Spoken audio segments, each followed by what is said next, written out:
You ever get that random text weeks after you finally pulled away? After all the nights you spent wondering if he even cared? And suddenly, boom, there he is. A "Hey stranger," a meme, a song that just reminded him of you. Or worse, just a fire emoji on your story. Let's talk about that. When he reaches out after a period of no contact, it's tempting to immediately jump to the conclusion that he's had a change of heart or that he's finally realized your worth. But more often than not, that message, whether it's casual, vague, or just nostalgic, is not an indication of deep realization or newfound clarity. It's a test, a subtle, sometimes even subconscious test to see if the door is still open. The contact is rarely about rekindling something meaningful right away. Instead, it's a quiet probe to measure how much access he still has to you, how much power he might still hold in your emotional space. It might come as a "Hey stranger," a reaction to your story, or a random comment about something you both once shared. On the surface, it can look harmless, even sweet, but underneath, it's often a tool for validation, not resolution. This is especially common when you've gone quiet, stepped back, and focused on your own healing. That silence, that shift in energy, can trigger uncertainty in him. Maybe he thought you'd be the one to keep trying, keep reaching, keep hoping. And when you don't, when he feels that distance, it disrupts the dynamic. The test then becomes his way of regaining emotional control or clarity, not necessarily to rebuild the relationship, but to soothe his ego or relieve his guilt. He wants to know if he still has you, even if he doesn't want to truly have you in the committed, consistent sense. It's not always malicious. Sometimes it's rooted in confusion or emotional immaturity, but the intention behind the message isn't always aligned with the outcome you deserve.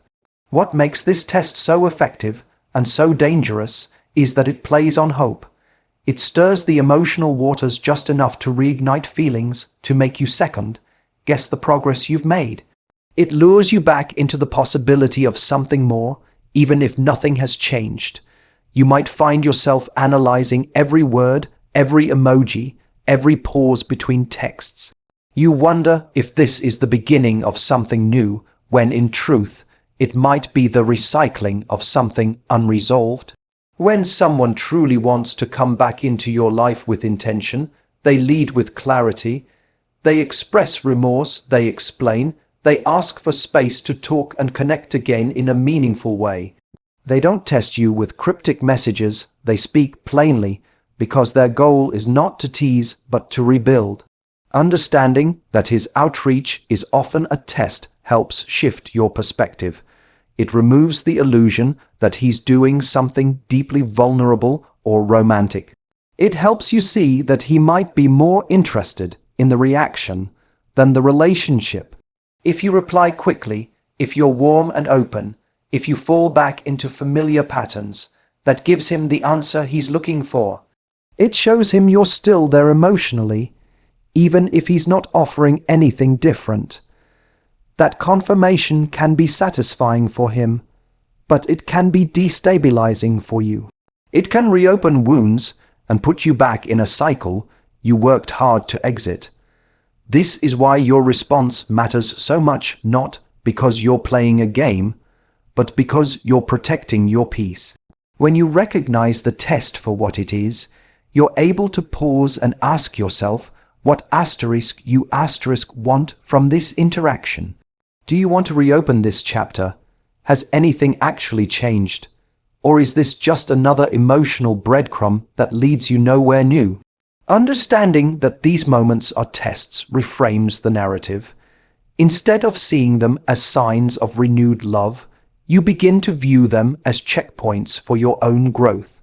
He may be trying to see where you're at, but you get to decide what kind of access, if any, he still deserves. Curiosity is a powerful emotional driver, but it's often mistaken for genuine intention, especially in the context of relationships that have gone quiet or ended. When a man reaches out after a long silence or after you've gone no contact, it's easy to believe it means he's serious about rebuilding something with you. But in many cases, what you're witnessing isn't a heartfelt attempt to start over. It's curiosity cloaked in emotional language. It's the desire to peek into your life again, to see if you're still available, still thinking of him, still open to the idea of him.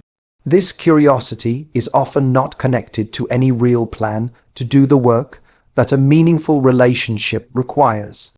It's a fleeting impulse, a moment of nostalgia, a need to relieve boredom or loneliness. And while it might feel emotionally significant to you, for him, it might be nothing more than scratching an itch. This kind of curiosity can be dangerously misleading. It presents itself in ways that resemble sincerity, messages that say, "I've been thinking about you," or "I miss us," or questions like, "How have you been?" But when you look closer, there's no follow-through, no effort to repair or discuss the past, no clear expression of what he wants now. The tone is light, sometimes flirty, and the energy behind it is more about satisfying his own internal tension than showing up for you with clarity and purpose. This is why it's so easy to get pulled back in. You're responding not just to his words, but to the hope behind them.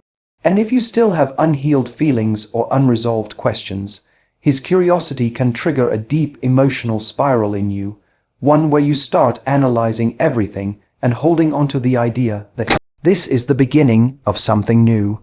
What makes this even more confusing is that he may not fully understand the difference himself. He might think he's reaching out because he wants you back, when in reality, he's just reacting to a temporary emotion. He may miss the comfort of your presence, the safety of your understanding, or the ego boost he got from knowing you cared. But missing someone and choosing them are two completely different things. His actions after the initial contact will tell you which one it is. If it's real intention, he will follow up with vulnerability, consistency, and a willingness to have uncomfortable conversations.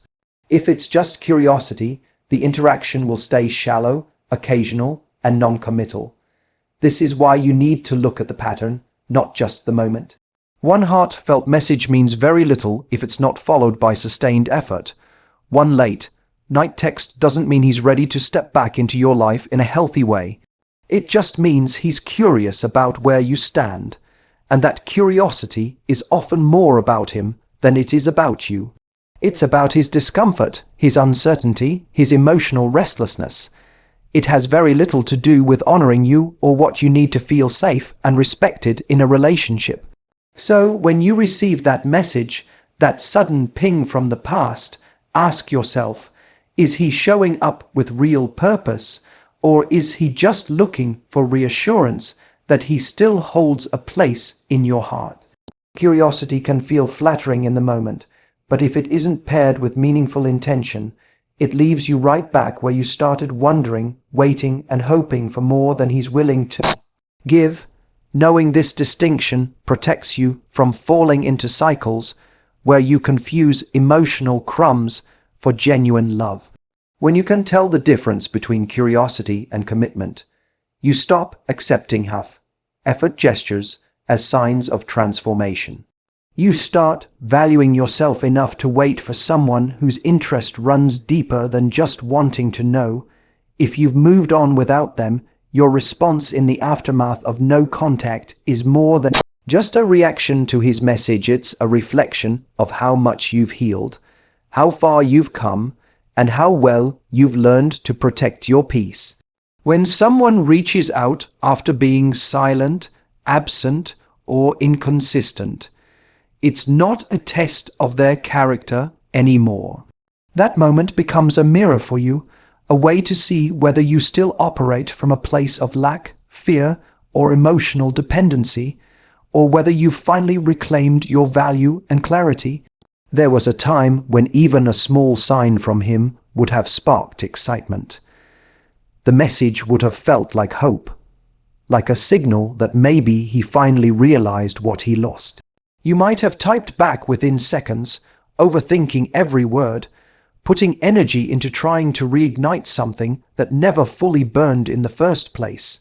But when you've done the work, when you've sat with the pain, accepted the silence, and stopped trying to rewrite the story, something changes inside you.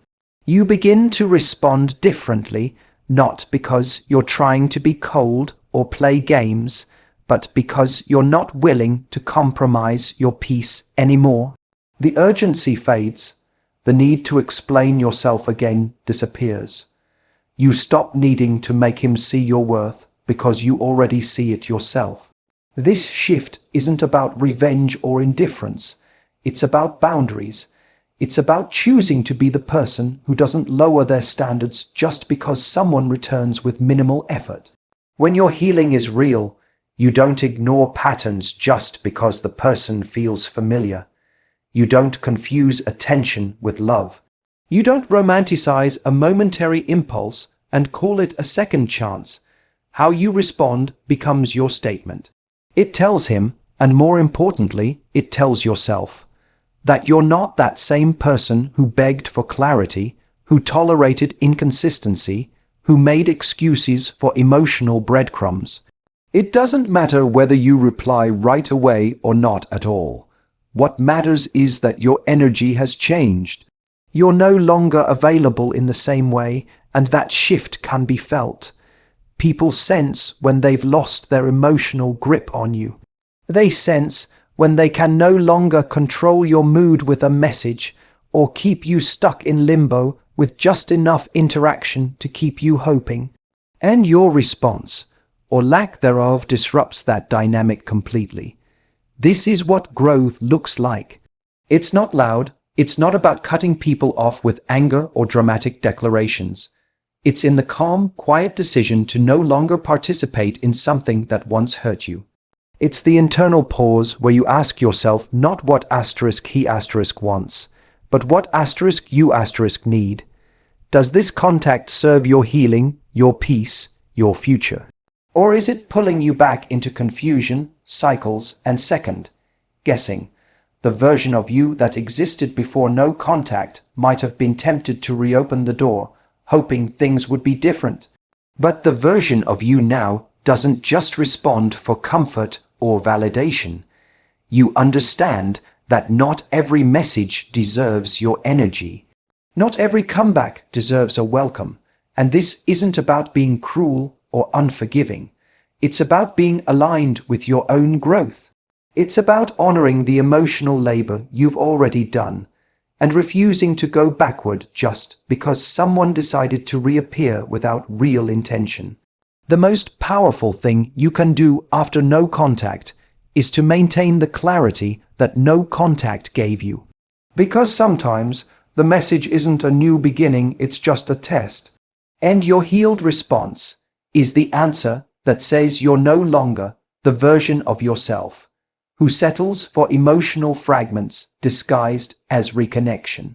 You've grown into someone who values peace over patterns and self-worth over temporary attention. When someone reaches out to you after a period of silence, one of the most important things you can do is observe how they show up, not just in the moment, but in the days and weeks that follow. Initial contact is easy. Anyone can send a message, start a conversation, or act on a burst of emotion. But the real question is, does he follow through? Is there a change not just in words, but in behavior? Does he ask for a real conversation, or does he stick to surface-level engagement? When someone truly wants to re-enter your life, they don't just send a casual thinking of you. They come with clarity, accountability, and intention. They don't try to avoid the past, they acknowledge it. They take ownership.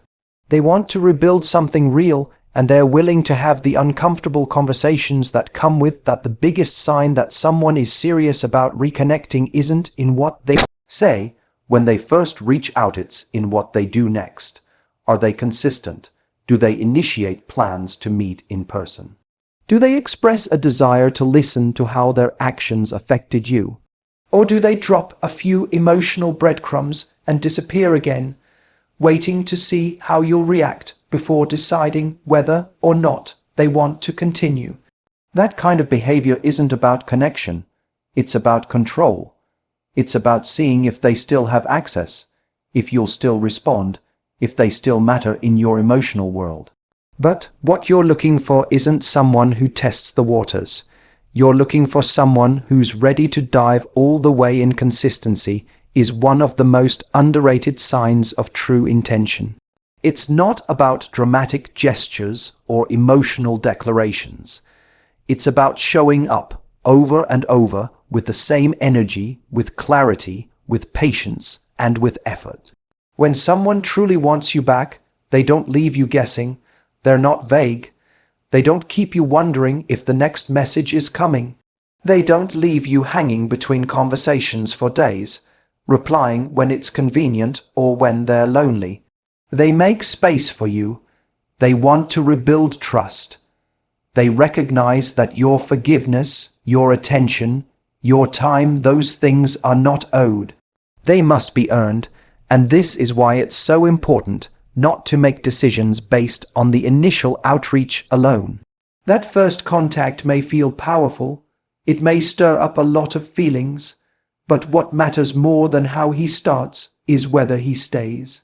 Does he prove that this time is different, or does he show you the same patterns you saw before, the ones that led you to walk away in the first place? When someone is serious, they don't just re-enter your life quietly. They make their intentions known. They talk about the past and the future. They don't just test your emotional availability. They offer emotional vulnerability in return. A lot of people confuse momentary interest with lasting effort. The truth is, interest can come and go. Effort is what endures. Effort is what builds trust, security, and love. So, when he shows up after no contact, don't rush to assign meaning to his words. Wait for the pattern. Watch how he handles discomfort. Pay attention to whether his actions match his expressions. If he tells you he misses you but doesn't show up for you in a new way, that's not change. That's familiarity. Familiarity is easy, change is hard, but someone who truly values you will do the hard work. They won't just look for a second chance, they'll earn it. They won't just want to be let back in. They'll be willing to do what it takes to rebuild something stronger than what was there before. The key is not to be fooled by a moment. Anyone can have a moment of longing or regret. The person you want is the one who turns that moment into movement, who doesn't just tell you they care, but proves it by how they show up every single time they get the chance. When someone tells you they miss you, especially after a period of no contact, it's natural to feel a rush of emotion. Those words can stir up memories, reignite hope, and make you wonder if they've finally realized what you meant to them. But missing someone is not the same as choosing them. Missing someone is a feeling. Choosing someone is a decision. Feelings come and go. They are often situational, influenced by mood, loneliness, regret, or nostalgia. Decisions are rooted in intention, action, and responsibility. When someone truly chooses you, they don't just express an emotion, they follow it with behavior that aligns with commitment, respect, and consistency. It's easy to say, "I miss you."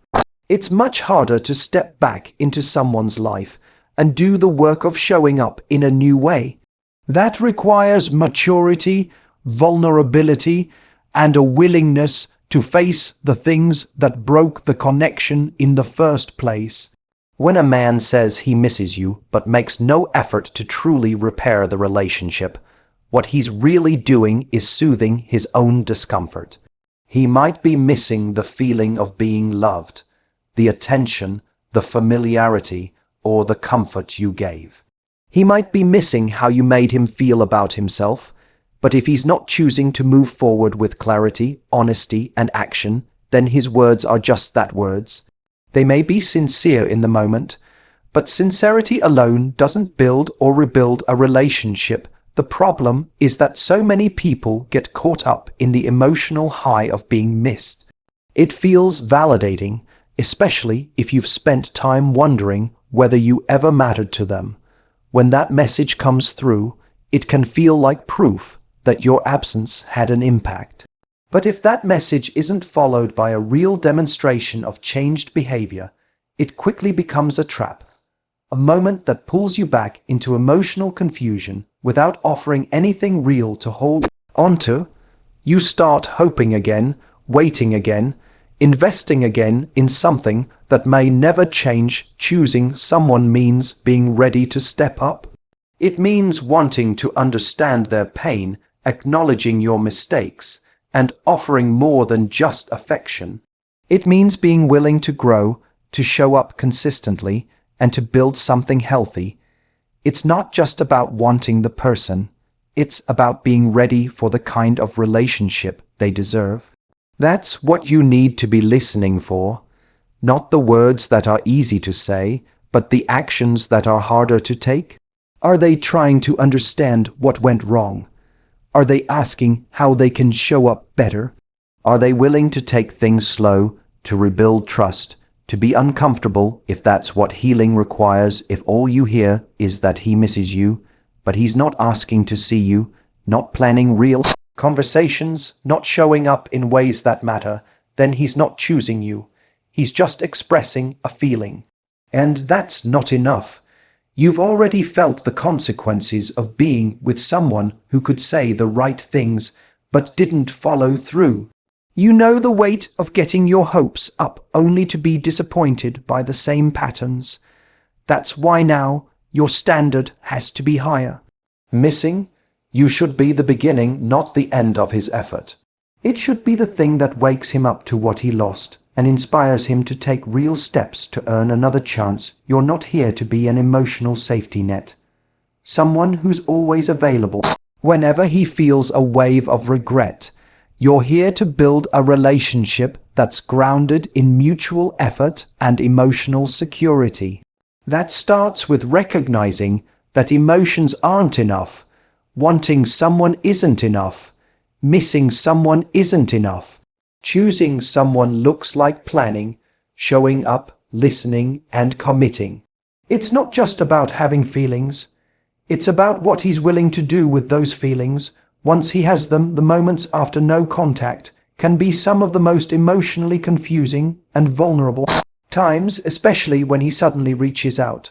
But what matters more than his message is the meaning behind it. And even more than that, what he does with it. Reaching out isn't the same as stepping up. Curiosity isn't the same as commitment. Missing you isn't the same as choosing you. And how you respond in those moments isn't just about him. It's about honoring the growth, strength, and self-worth you've fought hard to reclaim. You don't need to pass his test. You just need to pass your own by staying rooted in your truth, your peace, and your standards. Because the person who truly belongs in your life won't keep testing your boundaries. They'll respect them, rise to meet them, and choose you without hesitation.